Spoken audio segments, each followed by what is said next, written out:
So, hi Ray.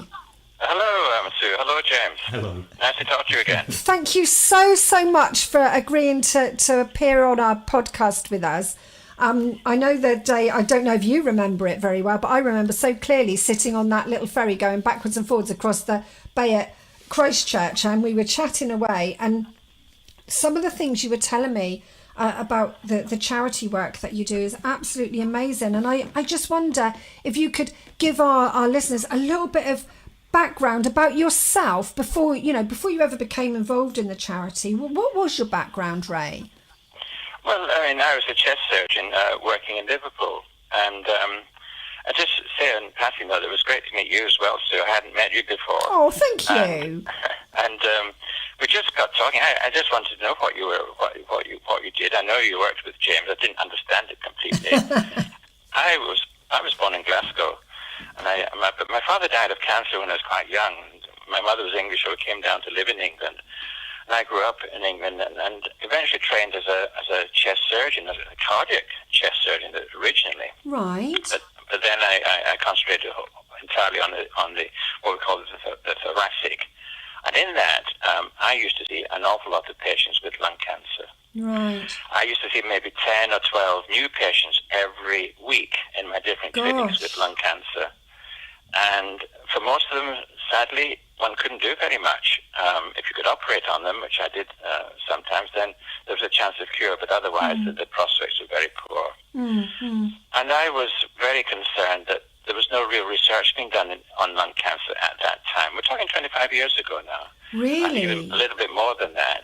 There was virtually no lung cancer research being done in this country, and worldwide there wasn't very much either. It was a very negative attitude towards the disease. Nobody was really interested. Mm-hmm. And I just thought that was wrong, so I thought I'd like to do something about it. So how did you start the charity, Ray? Well, obviously I've been thinking about it for a year or so, and I began to put some ideas together as to what we might do. I had actually applied to a major national charity for funding for research for lung cancer. They turned me down. Really? So I thought, I'll raise the money myself. So You raised it personally yourself to start the foundation? I did what?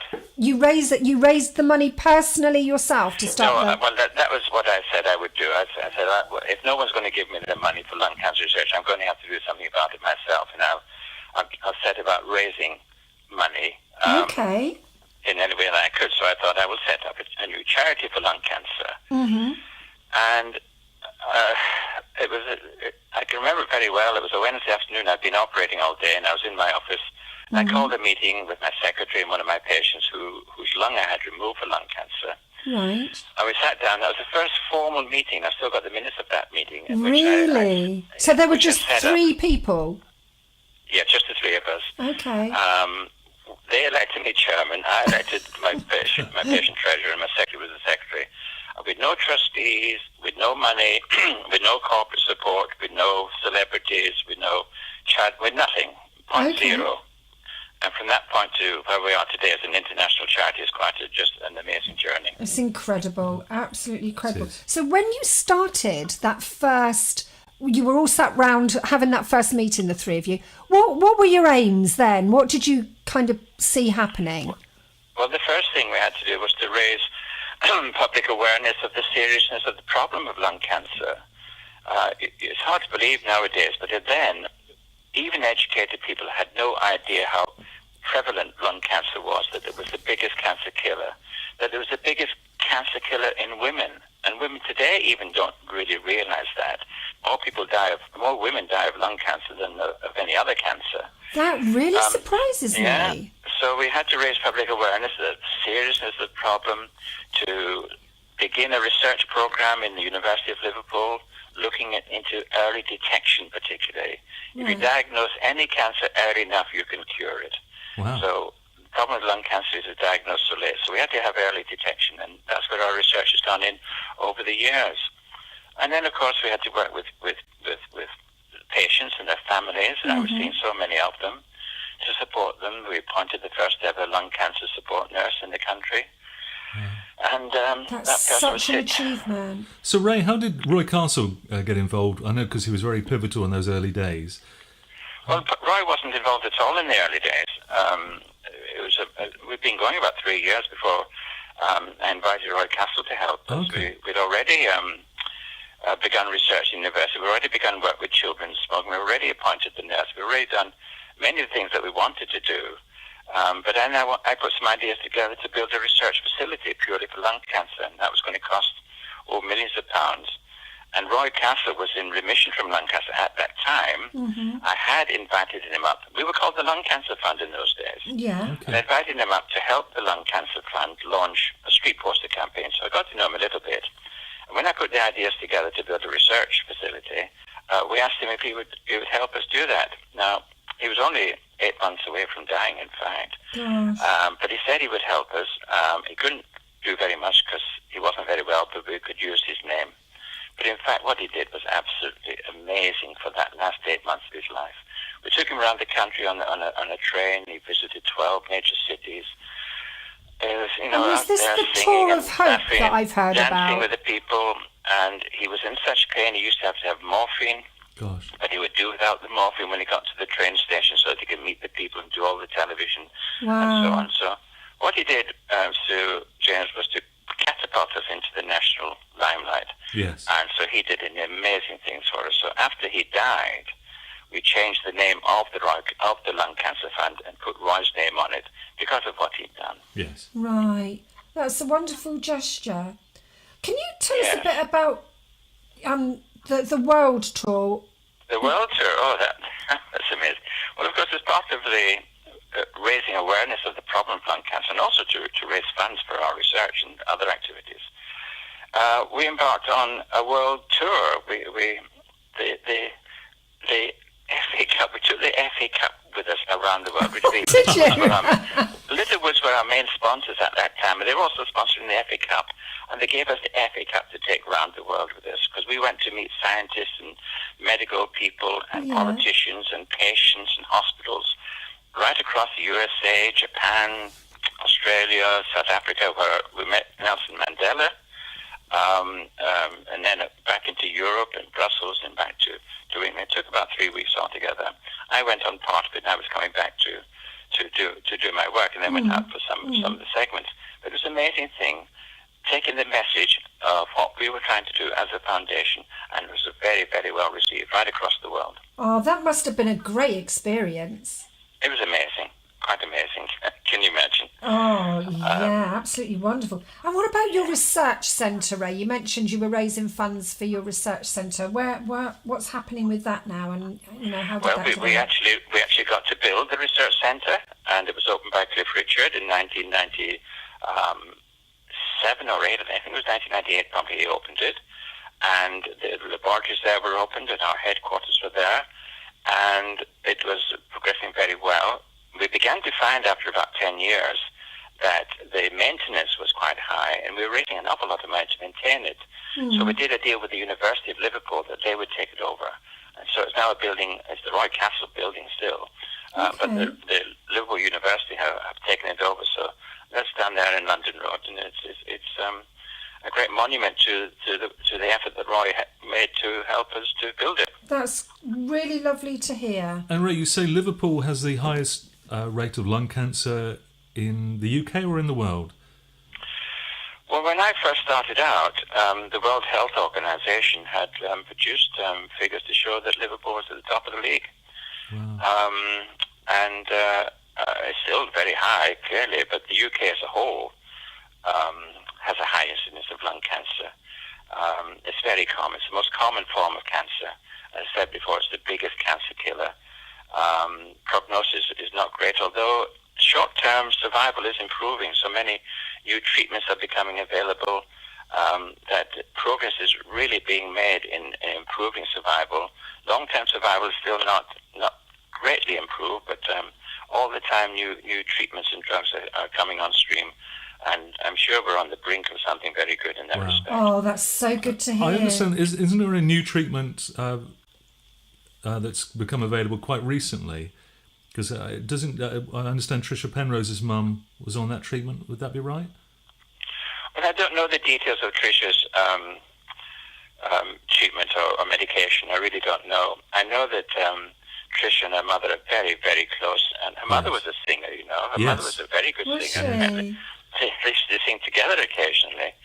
And it would have been lovely if Trish and her mother had been able to do a duet on this new record that James has composed. But obviously her mother's not well enough. Her mother's not doing too badly, but she's not well enough to do that. And it was a great thrill for me to go along the other day with James and Trisha to hear them record this song. She sang it beautifully, and I do think the music is very beautiful as well. All the proceeds from that record are going to the Roy Castle Lung Cancer Foundation to promote his work, and that is just a fantastic effort. Ray, if I could just interrupt you there. You talked about the song, and our listeners may not be aware of exactly what's happening with this song, because as I mentioned before, James, who works with me on the Easy Loss program and is the co-creator of the Easy Loss program, is also, and I know he doesn't like me to say it, but he is a very talented musician and composer, and he has worked with you, hasn't he, Ray, to write some music to raise amazing lyrics, yeah. And together you've created this song, which is going to be, I believe it's being released tomorrow, is it? It is released tomorrow. It's being released tomorrow, and it's being sung by that wonderful actress and my favourite from the TV programme Heartbeat. I'm a real big fan. Being sung by Trisha, and I have heard a pre-release of it. It's absolutely beautiful song. It's lovely, and hopefully what we're going to be able to do in this podcast is actually make more and more people aware of the song, because you're going to have the proceeds are all going to help raise more funds for the... Proceeds are going to the Roy Castle Lung Cancer Foundation. James, I think it'd be really wonderful if you could perhaps play a little bit of the song for us now. Would that be okay? I'll put it into the recording, yes. That would be brilliant, because it is a beautiful song, and I've heard the pre-release, and it is so lovely, and I've been singing it. Have you? Excellent. Yeah, I would sing it now, but I don't want all our listeners to just go. Yes. But if anyone would like to hear me sing it, I'm sure we could arrange that. But privately. You had a dream in your heart, such a dream set you apart. You gave your all to make your dream come true. And with that dream in your heart, you couldn't think impossible. You never gave up hope, but still believed.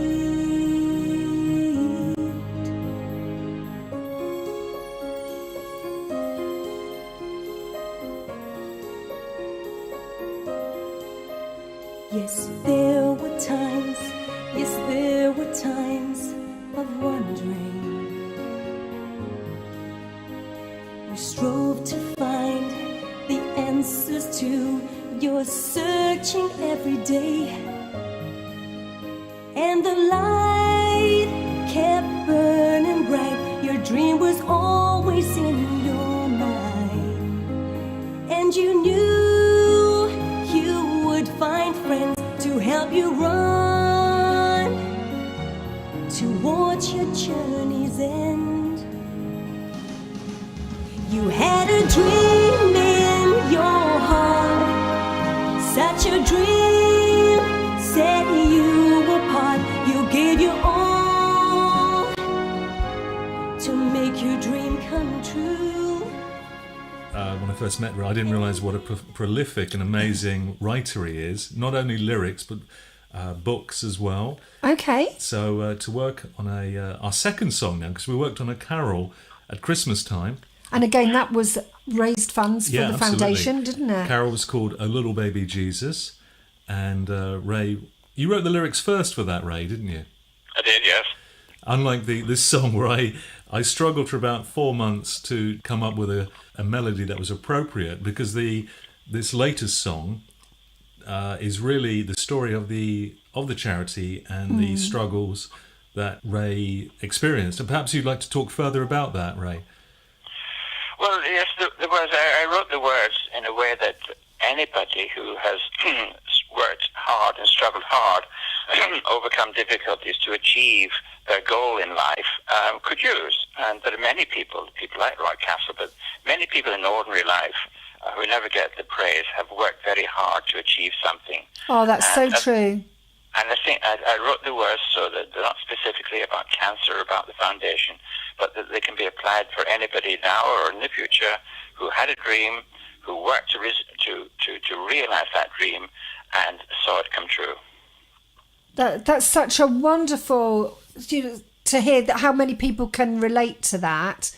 And it's so good to hear so many people being involved and being supportive of your fundraising. And I just wonder now, you've achieved 25 wonderful years with this charity. I wonder now, what lies ahead? What are you hoping to achieve in the next 25 years, Ray?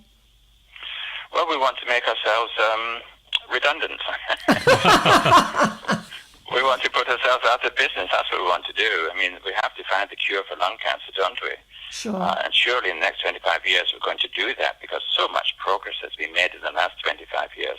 When you think there was no research being done 25 years ago, and now organisations like Cancer Research UK are putting in vast sums of money, much more than we can put in, into lung cancer research. And new treatments are being developed all the time. Early diagnosis is the key, identifying high-risk people and being able to stop lung cancer in its tracks at the very early stages. That's what we're aiming for, and that's what we hope to achieve over the next 25 years. Well, Ray, I really wish you all the luck in the world with that, because that's so wonderful to hear. And we've been talking a lot about how you came to found the charity, but I'm sure over those years you've had a lot of support from your family and friends. For people that are starting out, thinking I need to do something, either, not necessarily start a charity, but we all have ambitions and things we'd like to do. How important and, how has your family helped you, Ray? Well, I can't really begin to say how much they've helped, because they've been absolutely rock solid behind me through all that time. 25 years is a long time, and it seems to me a long time because so much has happened. Yes. And in all that time, particularly my wife Elizabeth has been just an absolute rock through all the difficulties and through the good times as well. Yeah. And my children, whom I love very much, have been so good and helpful to me as well. Oh, that's wonderful. But thousands and thousands of people out there have contributed and supported us. And I hope that we've shown them that we have been able to use their generosity to very good effect, and that we're deserving of their continued generosity in the future. People can go to the Roy Castle home website and donate online. That's what they can do, and that would be hugely appreciated. Okay, what we'll do, Ray, is at the end of the podcast today, I always write up the show notes, and what I'll do is I'll put some show notes in where people can go to your page. Off the top of your head, do you know the address for your page? Is it www.roycastlelungfoundation.org? www.roycastle.org. So people can go to that web page and they can donate. donate. On the front page, on the home page, the big thing is that donate, and you can just click so on they that. can donate now there. But also with the song, Ray, we talked about the song.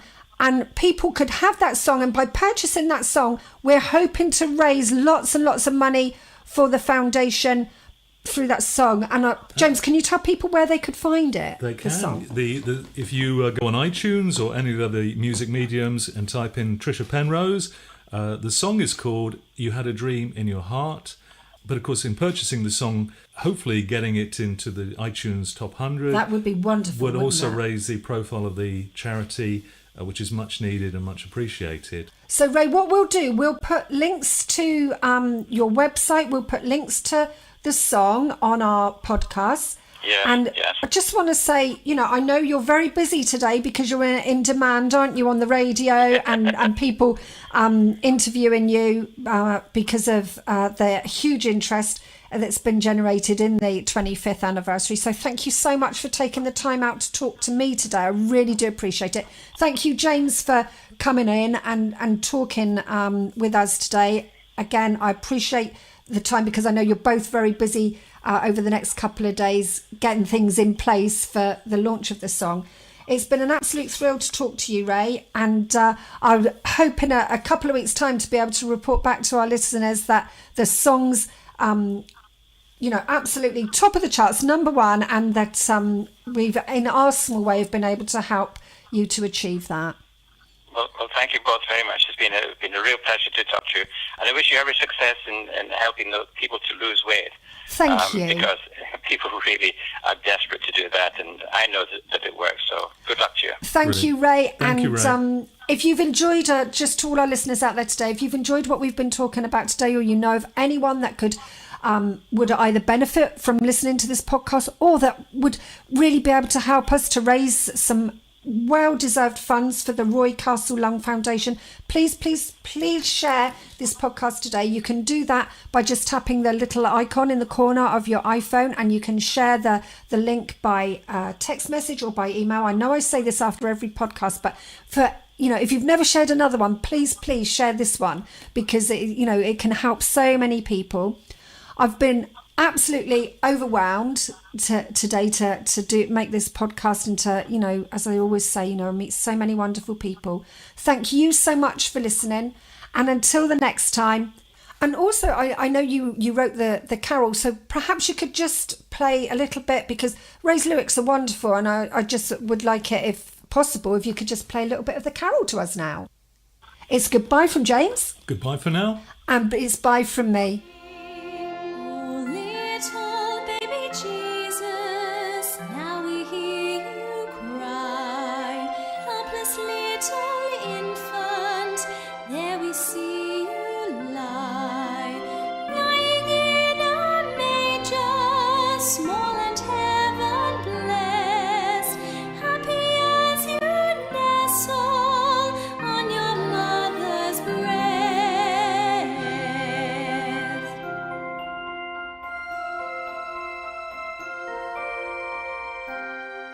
I love you, baby Jesus. If I could hold you now, I would sing you love songs, kiss your tiny brow. I would be in rapture